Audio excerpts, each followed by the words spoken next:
Imagine a city, one of the world's very first, that was a total marvel of engineering. It thrived for centuries, and then, poof, it just vanished.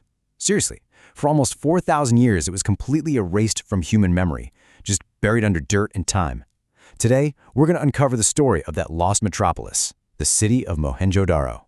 So what you're looking at right here are the remains of Mohenjo-Daro. And this wasn't some tiny little settlement. It was a huge, sprawling urban center built way back around 2500 BCE. To put that into perspective for you, this was happening at the exact same time the Great Pyramids were rising in Egypt and cities were flourishing in Mesopotamia. This was, without a doubt, one of the world's great, original cradles of civilization. Now, what's really fascinating, and honestly a little bit chilling, is its name. We have no idea what the people who lived there actually called it. The name we use today, Mohenjo-Daro, is from the local Sindhi language, and it means Mound of the Dead Men. I mean, that name alone just screams mystery, right?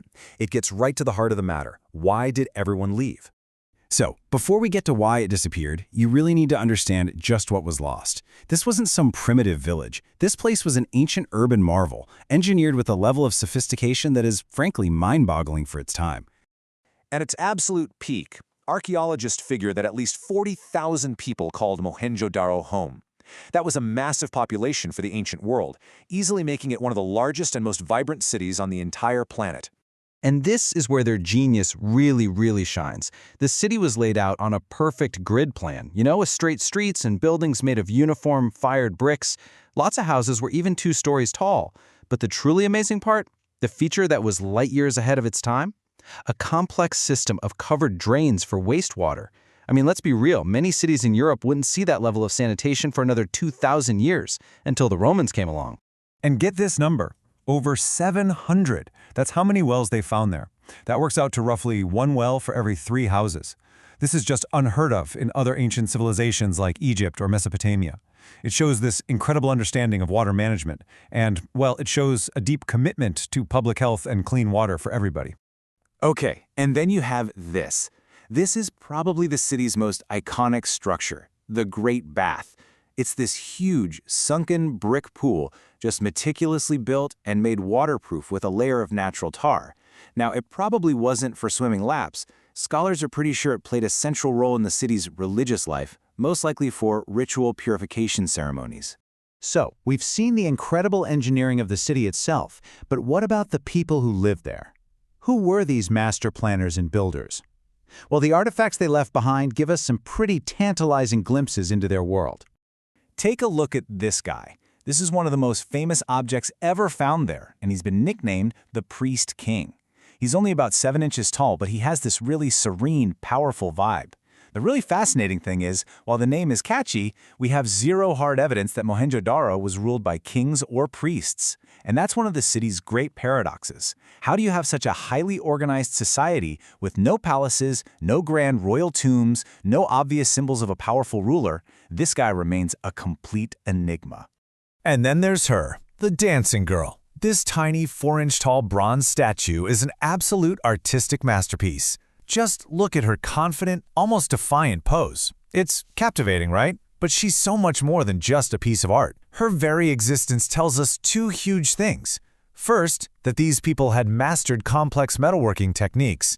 And second, that their culture valued art and entertainment, maybe even dance and music. The archaeologist Mortimer Wheeler, who helped dig up the site, just perfectly captured her spirit. He said she was perfectly confident of herself and the world. There's nothing like her, I think, in the world.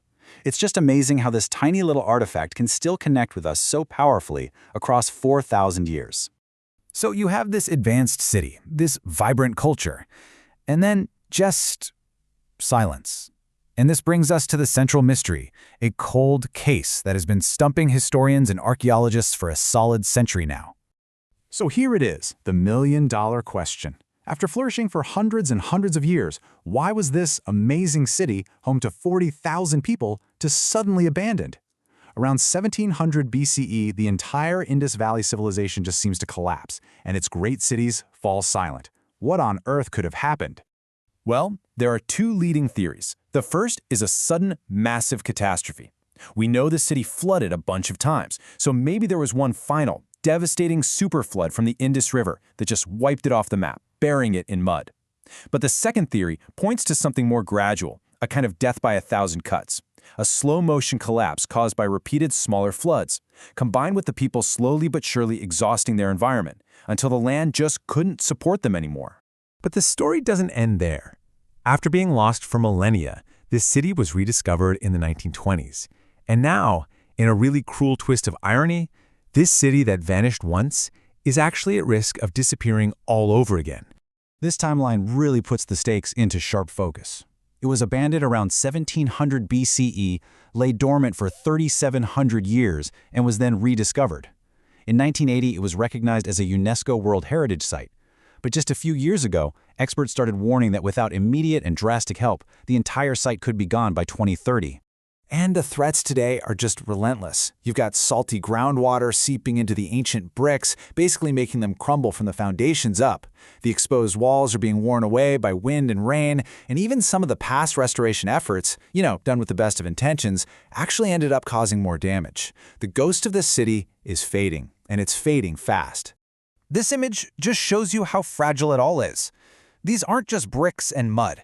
They are the last physical link we have to an entire chapter of human history, a chapter that we're only just beginning to read.